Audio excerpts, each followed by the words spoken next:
Aujourd'hui, j'ai le plaisir de recevoir Marc-Antoine, qui du coup était l'année dernière en passe à Nancy et qui a réussi ses oraux à 20 et 16 sur 20. Du coup, bien joué à toi, Marc-Antoine, Merci beaucoup. et bienvenue au podcast. Bah écoute, si tu veux, on peut commencer par déjà la première question générale. Comment ça s'articule les épreuves d'oraux à Nancy?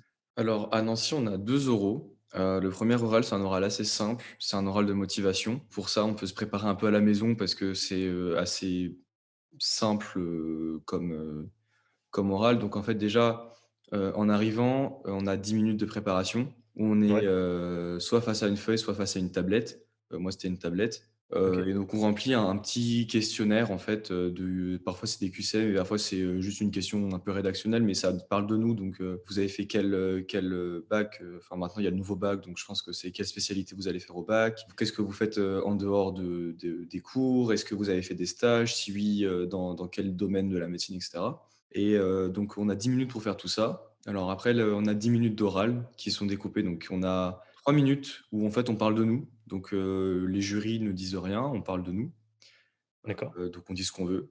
Là, c'est bien de se préparer un peu à la maison parce que du coup, essayer de dire un maximum de choses en 3 minutes, ce qui est assez dur. Ensuite, il y a 7 minutes où les jurys vont reprendre en fait ce qu'on a écrit sur la feuille. Ils vont nous poser des questions donc sur ce qu'on a dit avant pendant les 3 minutes et aussi, ils peuvent interagir avec ce qu'on a dit sur la feuille qu'on a rendue.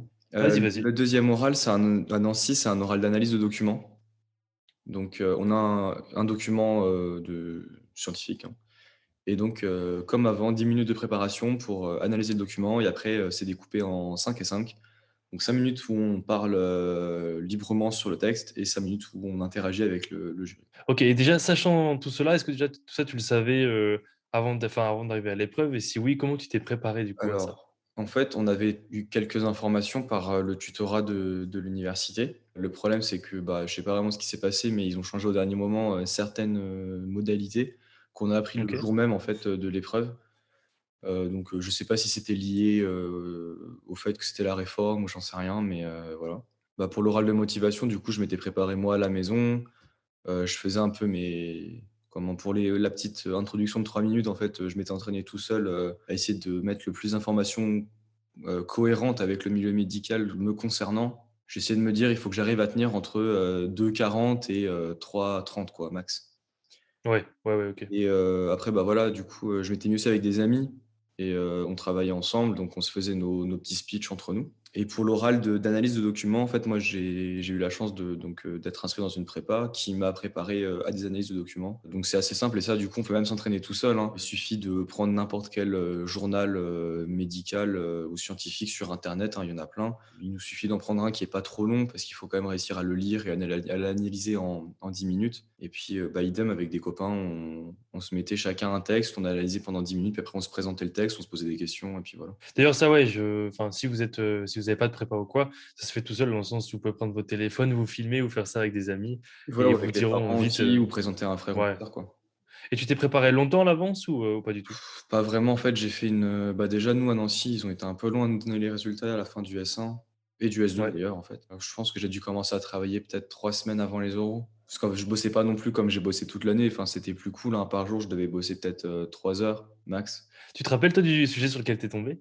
Alors du coup, c'était un sujet sur, nous c'était l'année covid, hein, donc c'était, les covid longs, et OK. les antibiotiques, il me semble. Donc c'était, pourquoi est-ce que, le vaccin ne fonctionne pas chez les personnes qui ont, symptômes du covid pendant longtemps en fait et fallait que j'arrive à débattre là-dessus. Moi, j'avais mon idée en tête, je commençais à aller dedans, puis à chaque fois les 2 jurés, elles me posaient des questions pour m'axer autre part, mais je voyais pas vraiment où elles voulaient emmener. Je pense qu'elles ont quand même vu, même si j'arrivais pas là où elles voulaient que j'aille, elles ont quand même vu que j'avais un point et que j'arrivais à le soutenir, donc ça va. Tu as pas eu des jurys en mode un peu fourbe, qui font Non, non. des non, c'est bon? Non, non, non. Après, j'ai entendu, OK. enfin, j'ai des amis qui en ont eu, surtout à l'oral de motivation. C'est des jurys qui, enfin, en fait, ils arrivent à voir quand on raconte un peu n'importe quoi sur nous. Si on se vante de Ouais. certaines choses, de certains stages qu'on a fait et cetera, ils peuvent poser des questions précises et si on sait pas, bah, on sait pas, quoi. Du coup, faut pas chercher à s'inventer une vie, surtout pour l'oral de motivation. Bah, du coup, ça enchaîne très bien sur, la question que j'avais pour toi, la suivante. Maintenant que tu as du recul et que tu as si bien réussi, selon toi, c'est quoi qui fait vraiment la différence lors de l'oral? Ce serait quoi ton meilleur conseil? Bah, comme j'ai dit avant, il faut se préparer. Il faut pas prendre ça trop à la légère non plus, même si la charge de travail, elle est pas Elle est pas comme pendant l'année. Il faut quand même le bosser, il faut pas arriver en se disant: «Ouais, ça va, c'est un oral, je suis bon à l'oral, je vais y arriver, je vais tout niquer». Non, enfin, il peut se passer des trucs pendant l'oral, donc faut quand même être prêt pour pouvoir rebondir si jamais il se passe, quelque chose. Faut pas être trop stressé non plus parce que c'est pas les profs sont pas là pour, enfin les jurys parce que c'est des profs en fait, c'est des profs, Mmh. que vous on peut voir pendant l'année si on va en cours ou pas, hein. Il y a même des profs qui viennent d'autres universités. Mais ils sont pas là non plus pour être, enfin pour être sévères et mal notés ou quoi, hein. Faut pas appréhender l'oral, faut juste si on se prépare bien et si on arrive, en étant tranquille, ça peut bien se passer. Au niveau de la gestuelle ou même de comment tu te comportes pendant l'oral, est-ce qu'il y a des trucs auxquels il faut faire attention? Bah, alors faut faire attention aux tics de langue enfin des tics de langage déjà et les tics, Ouais. corporels. Moi, je sais que j'avais un tic, je m'en étais pas rendu compte jusqu'à ce que, bah, du coup, avec la prépa, on a fait deux trois petits oraux blancs et même mes copains, ils me disaient: «Bah, quand tu parles, en fait, je tapais souvent mes doigts sur la table». Je m'en rendais pas compte, en fait, parce que moi, je parlais ou alors je parlais beaucoup avec les mains et je m'en rendais pas compte. Du coup, bah, c'est un truc, j'ai un peu bossé dessus et enfin, j'ai essayé de faire un peu attention. Si un jour on vous dit: «Ouais, vous avez un tic de langage ou un tic de gestuelle. Faut y penser, mais faut pas y penser tout le temps quand on parle parce que sinon, en fait, on fait que y penser et après, ben, on perd un peu le fil de sa pensée ou autre donc Ouais. voilà, faut faire attention. Tu fait comment toi? Tu t'étais genre, bloqué les mains quelque part Je ou pas m'étais mis les besoin? mains sous la table et puis je serrais les mains, en fait. Enfin, j'avais les mains serrées, quoi. Ouais, voilà, il y a des petites techniques, Ouais, voilà, pour après, éviter d'y penser, mais en même temps pas le faire, quoi. ouais, voilà. Et maintenant par rapport du coup, le côté inverse, est-ce que tu as vu ou est-ce qu'on t'a parlé ou même toi, est-ce que tu as fait, des erreurs pendant ton oral que tu pourrais du coup présenter maintenant pour que justement ils évitent de les faire eux aussi? On n'a pas vraiment de retour, des examinateurs, enfin du jury sur notre oral, donc on ne sait pas vraiment ce qu'on a pu faire de mal. Après de ce que je me souviens de ce qu'on me disait donc mes parents ou mes amis ou même à la prépa, c'était, je me répète, du coup, faut faire attention. C'est bien de se répéter parfois, mais il faut pas trop se répéter. OK et par rapport à la préparation, et tu penses qu'il y a une erreur qui peut être faite là, à ce moment-là ou pas? Au cours de la préparation, je pense que c'est de vouloir trop en faire, parce que quand on en fait Ouais. trop, comment ça nous blinde l'esprit, et enfin ça nous blinde la tête et après on sait plus trop quoi faire.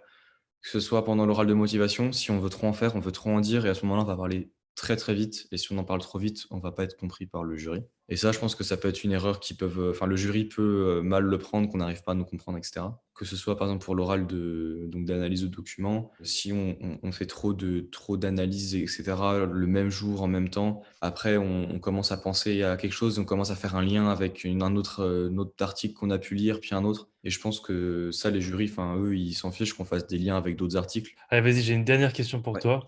C'est pas vraiment une question, j'appellerais plutôt ça l'instant motivation. Imagine, moi, je suis un P1 qui est un peu démotivé, à la fin de son année, il est pas grand admissible, donc un peu déçu. En même temps, il y a pas les résultats. Il y a l'oral qui arrive, mais on sait pas trop comment on doit se préparer, machin. Je suis pas très motivé. Qu'est-ce que tu me dis pour me remotiver à fond?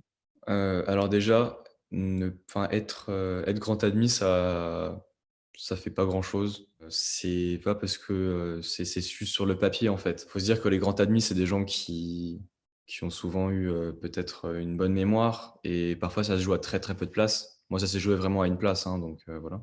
L'oral, c'est un peu une seconde chance, donc faut voir ça comme, la dernière barre, d'une échelle qu'il faut attraper avant de tomber, quoi. Il faut se dire que faut y aller, faut bosser. C'est la meilleure chose qui, en fait, peut nous arriver sur l'année, quoi. Ça veut dire que c'est la dernière épreuve qu'on a et après c'est fini. On ne parle plus de la passe, on parle plus d'examen, plus de concours, plus rien. Donc faut se donner à fond jusque-là. C'est pas long c'est pas long. Il y a quoi? Il y a un mois entre, les résultats et l'oral. Faut se donner à fond sur ce mois-là, enfin se donner à fond. On prend du temps pour soi, on peut sortir et cetera. C'est pas parce que tu voit tout le monde qui part en vacances que faut se dire que nous on partira jamais en vacances. C'est pas le cas et au moins on aura le mérite de se dire: «Bah, je me suis battu jusqu'au bout et j'ai tout donné». Écoute, merci beaucoup pour cette De motivation rien. et pour la réponse, à tes questions Ouais, de et rien. je te dis à très bientôt. À bientôt.